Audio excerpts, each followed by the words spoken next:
조갑제 TV 시청자 여러분 안녕하십니까? 2023년 4월 21일 밤 10시 6분입니다. 조갑제 TV 황영웅 가수 관련 동영상에는 항상 황영웅 가수를 변호하고 동정하는 사람 글만 올라오는 건 아닙니다. 반대 생각을 가진 분들도 글을 올리곤 합니다. 물론 숫자는 적지요. 오늘은 한 분이 이런 글을 올렸습니다. 마음 약하고 학폭 개념 없는 어르신들 이제 그만 부추기세요. 황영웅 팬들은 마치 개딸 같아서 진실을 외면하고 믿고 싶은 것만 믿는군요. 성추행 저지른 고은이란 시인도 용서해 줘야 하나요? 훌륭한 시를 써서 노벨상 후보에 올랐는데 참 소년들이 걱정되네요. 이렇게 썼습니다. 그런데 이 글은 상당히 문제가 있는 글입니다. 하나하나 이렇게 짚어보면은 황영웅을 비판하는 사람들의 사고방식을 알 수가 있습니다. 첫째, 마음 약하고 학폭 개념 없는 어르신들, 이것부터가 틀렸습니다. 지금 학폭하고 황영웅과는 아무런 관계가 없습니다. 학폭이라 하면은 학창시절에 폭력을 행사했다고 하는데, 여기서 학폭이란 카테고리에 들어가려면은 학생끼리 때려가지고 다쳤든지 아니면 학칙을 위반해가지고 뭐 정학처분이라든지 또는 퇴학처분 같은 걸 받은 기록이 있어야 합니다. 그 정도 되어야 학폭이지, 소년들끼리 흔히 있는 주먹 다짐을 학폭으로는 규정하지 않습니다. 그러니까 학폭 개념 없는 분은 오히려 이 글을 쓴 분입니다. 그러니까 학폭은 엄격하게 규정을 해야 합니다. 학폭을 너무 넓게 규정을 하면은 중학교, 고등학교 때 싸운 아마 몇 천만 명의 국민들이 학폭 전과자가 될 겁니다. 학폭이라면 반드시 그것을 뒷받침하는 기록이 있어야 합니다. 학교의 징계 처분 기록이라든지 경찰의 수사 기록이라든지 아니면 진단서 정도는 있어야 학폭이라고 하는 것 아닙니까? 그래서 학폭 개념 없는 어르신들이 아니라 학폭 개념 없는 분이 쓴 글입니다. 부추기라는 말은 맞지 않습니다. 지금 황영웅 팬들은 누구를 부추기는 게 아닙니다. 황영웅 팬들은 거의 대부분이 참 얌전하고 따뜻하고 너무너무 온순한 분들입니다.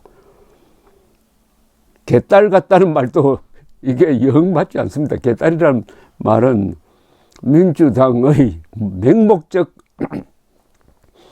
조국 이재명 지지자들을 말하는데 그들은 아주 사납고 행동이 거칩니다. 그러나 황영웅 팬들은 우리나라에서 가장 여리고 가장 약하고 가장 생각이 깊고 가장 예의를 갖춘 분들입니다. 이들을 개딸에 비교하는 것은 어느 언론이 황영웅 팬들을 가리켜 가지고 무지한 노인들의 아둔한 팬심이라고 했던 것하고 똑같습니다. 그보다 더 좀 심합니다.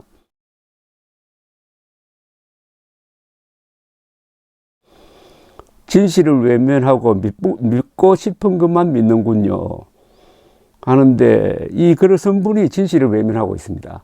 진실이라는 것은 뭐냐? 진실과 사실은 다릅니다. 황영웅이 7년 전에 친구하고 싸워서 벌금 50만 원 물었다는 이것은 사실입니다. 그럼 진실은 뭐냐? 그런 황영웅이 그 뒤에 아주 꿋꿋하게 성장해가지고 군대도 가고 생산 현장에서 6년 동안 일하고, 그리고 노래 부르고 싶어서 참지를 못하고 가수의 길을 가서 성공했다. 이것과 합쳐서 그 전과를 포함시켜서 황영웅을 바라보는 자세, 요게 진실된 자세입니다. 진실은 단편적인 사실과는 다릅니다. 여러 가지 사실을 종합해서 황영웅이라는 사람을 입체적으로 종합적으로 균형 있게 따뜻하게 바라보면은 그게 바로 진실인데, 이 글을 쓰신 분은 그런 황영웅 팬을 진실을 외면하고 믿고 싶은 것만 믿는다고 했습니다. 이 글을 쓰는 분이 바로 진실을 외면하고 소문만 듣고 믿고 싶은 것만 믿는 사람으로 보입니다. 성추행 저지른 고은이라는 시인도 용서해 줘야 하나요? 이건 비교가 틀렸습니다. 성추행 저지른 고은과 과거에 폭력 행위에 대해서 사과하고 그리고 결승전에서 물러나면서 6억 원 상금도 포기한 그 황영웅을 같이 비교하면 안 됩니다. 비교를 잘 해야 됩니다. 이 비교법이 틀렸습니다. 훌륭한 시를 써서 노벨상 후보에 올랐는데 참 청년들이 걱정되네요. 그런데 이 사람과 같은 이런 식의 잘못된 황영웅관을 갖고 있는 사람이 대부분일 겁니다. 아마 우리 국민들에게 여론조사를 하면 황영웅은 학폭이라고 말하는 사람들이 더 많을 겁니다. 그만큼 언론의 난폭한 보도, 은폭이죠. 언론 폭력에 의해서 황영웅에게 학폭이라는 프레임이 더 씌워져 있고, 그래서 이 필자처럼 사실과 진실을 구별을 하지 못하고 소문, 주장을 사실이라고 단정을 해가지고 황영웅을 비판하고 황영웅을 편드는 사람을 또 개딸에 비교하고 하는 이런 잘못을 계속 범하게 되는 겁니다. 거짓 하나가 다른 거짓을 또 불러들여 가지고 거짓의 산을 쌓는 대표적인 경우입니다. 송이란 분은 이렇게 쓰셨습니다. 선생님, 저는 오늘 한방병원에서 치료를 받으면서 이어폰으로 황영웅 가수님 노래 듣고 있는데 옆 침상에서 황영웅님 노래 소리가 나서 옆을 돌아다 보니 머리가 하얀 할머니께서 침 치료를 받으시면서 전화기를 귀에다 대고 볼륨을 작게 켜고 황영웅 노래를 듣고 있더라고요. 왜 우리가 황영웅님 소리를 작게 하고 들어야 되는지요? 눈에 선합니다. 장선이란 분입니다. 조갑재 선생님 존경합니다. 사람 보는 해안이 있으셔서 댐댐이와 가치를 알아보시는 것 같아 너무나 고맙습니다. 우리나라를 빛낸 것은 스포츠와 예술인데 편파 방송과 언론은 무지하게 후져 보입니다.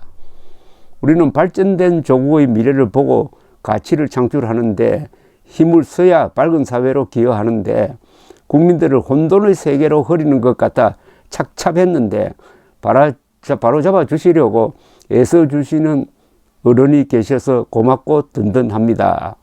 참 좋은 이야기입니다. 스포츠와 예술은 세계적 수준입니다. 그런데 한국의 방송과 언론은 이거 미개국입니다. 황영웅의 젊었을 때, 지금도 젊지만 더 젊었을 때 문신을 공개해가지고 조폭스럽다고 공격하는 언론, 이런 언론은 문명국가에는 없습니다. 미개국입니다. 한국을 미개국으로 만들고 있는 게 이런 언론이고, 그래도 이런 한국을 세계에 빛나게 만드는 것은 스포츠 그리고 예술 분야 종사자 아니겠습니까? 최악이 최고를 공격하고 있는 게 지금 한국의 실정입니다. 선생님 고맙습니다. 선생님의 말씀을 들으면은 김종원 작가님이 쓰신 글이 생각납니다. 좋은 말이 좋은 내일을, 예쁜 말이 예쁜 소식을 부르는데 왜 그걸 모를까? 이 글을 보고 있자니 선생님께서 좋은 말씀, 예쁜 말씀만 해주시니 우리 황영웅님 가수님 꼭 좋은 내일, 예쁜 노래 부르시는 그날이 꼭 빨리 오리라 확신합니다. 모두 선생님 덕분입니다. 또 한 분입니다. 선생님 항상 감사드립니다. 선생님께서 민들레를 말씀하시는 하셔서 손바닥만한 텃밭에 민들레를 3년 전에 심어 놓은 게 올해도 하얀 노란 꽃이 피었습니다. 지난 겨울 추운데도 잘 버티고 예쁘게 피었습니다. 영웅님도 조만간 더 예쁘게 필 거라 생각합니다. 감사드립니다. 한편에 쉽니다. 해심이란 분입니다. 선생님 오늘도 여전히 아름답고 고마운 글과 방송해 주셔서 너무 감사합니다. 황영웅 노래를 좋아하시는 분들은 모두 수준 높으신 작가님들이시네요. 글들이 너무 아름답습니다. 황영웅 가수님도 아름다운 청년, 아름다운 가수가 되시리라 믿습니다. 사랑합니다. 모두가 수준 높은 작가님들이시네요 하는 이 말이 결코 과장이 아닙니다. 저도 그렇게 생각합니다. 저도 50년 이상 글을 써서 먹고 산 사람입니다. 글을 보는 눈이 좀 있습니다. 그런데 이런 아름다운 댓글들이 이렇게 많이 모여 있는 곳은 어디도 없을 겁니다. 어느 책에도 없습니다. 왜 그럴까요? 왜 좋은 글이 나올까요? 바로 좋은 마음에서 좋은 글이 나오는 겁니다. 좋은 글이 어디 사막에서 나올 수가 있겠습니까? 삐뚤어진 유튜브나 MBC PD나 기자들 입이나 손에서 좋은 글과 말이 나올 수 있겠습니까? 불가능합니다.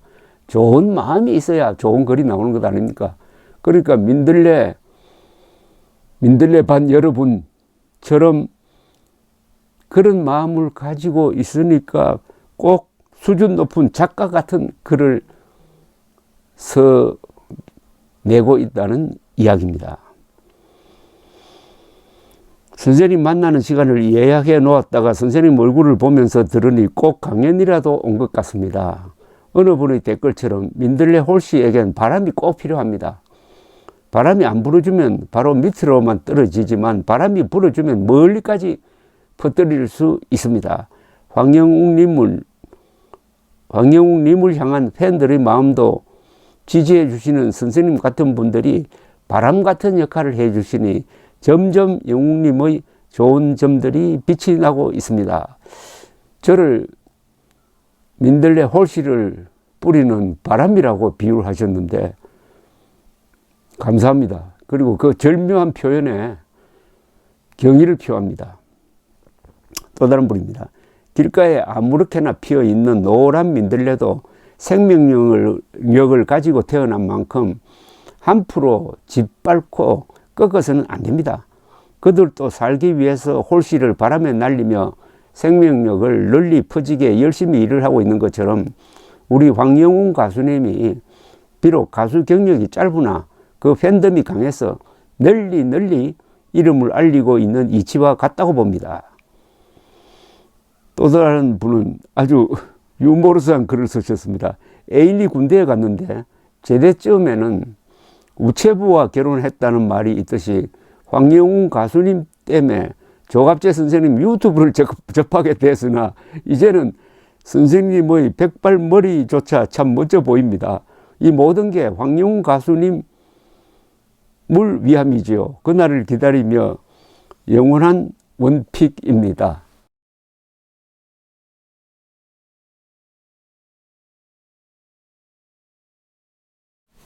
꽃이란 분이 쓰셨습니다. 이젠 선생님 방송이 민들레 홀씨 나라가 되어 순수한 가수님을 닮은 순수한 사람들의 작은 섬나라가 된 듯합니다. 어떤 오염도 전혀 없는 청정지역에서 욕심이 없는 맑고 순수한 이들만이 모여 사는 그런 곳이 연상되어집니다. 선하고 정의로운 선생님, 님의 따뜻함에 이끌려 이렇게 따뜻한 위로와 격려를 주고받을 수 있음에 진정한 행복감마저 느끼게 됩니다. 황영웅 가수님이 겪는 아픔으로 함께 아파하는 이들에게 심폐소생술과 같은 역할을 하고 계시다는 생각이 드네요.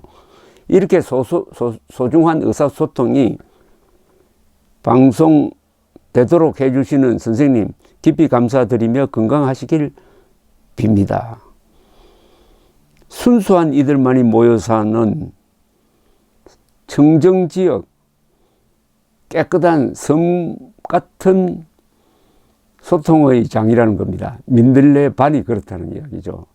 최고의 찬사를 보내주신 우리 꽃님께 감사를 드립니다. 방금 계룡산 산골 사람의 댓글을 들으면서 눈물이 왈칵 나려고 합니다. 전 당진 시골에서 63살의 농사꾼 아내입니다. 매일매일 밭일에 지쳐 있으면서 황영훈 가수님의 복귀 소식만 기다리고 있습니다. 하루 시작은 선생님의 방송으로 시작하면서 오늘 또 지친 몸으로 혹시나 하고 선생님의 방송을 보면서 가슴 찐한 감동으로 눈물이 나네요. 모두 다 잘 되고 웃음꽃 피는 세상이 되길 원합니다. 선생님 항상 건강하시고 저의 삶 또한 선생님의 좋은 영양분으로 성장하기를 기원합니다. 건강하십시오, 선생님. 민들레를 비유로 따뜻한 말씀을 해주신데 감동합니다. 쉽게 뽑히지 않는 민들레처럼 악의 세력들이 흔들어도 그의 팬들은 흔들리지 않고 쉽게 뽑히지도 않고 늘 그 자리에서 민들레 홀씨가 되어 널리 퍼뜨릴 겁니다. 그래서 아무리 막으려 해도 막을 수 없는 날이 올 겁니다. 영웅님 뒤에는 거대한 언덕이 버티고 있기에 그 누구도 넘어뜨리지 못할 것입니다. 따뜻한 마음을 가지신 분들의 응원으로 우리 영웅님 얼마나 힘이 날까요? 영웅님 사랑해 주시는 모든 분들께 감사드립니다. 이런 글을 보고도 서두에 소개했던 그분은 이런 글을 썼습니다. 마음 약하고 학폭 개념 없는 어르신들 이제 그만 부추기세요. 황영웅 팬들은 마치 개딸 같아서 진실을 외면하고 믿고 싶은 것만 믿는군요. 성추행 저지른 고원이란 시인도 용서해 줘야 하나요? 훌륭한 시를 써서 노벨상 후보에 올랐는데 참 소년들이 걱정되네요. 이런 글을 접하시면 너무 화를 내지 마시고 왜 저런 생각을 할까? 한번 그쪽 입장에 서서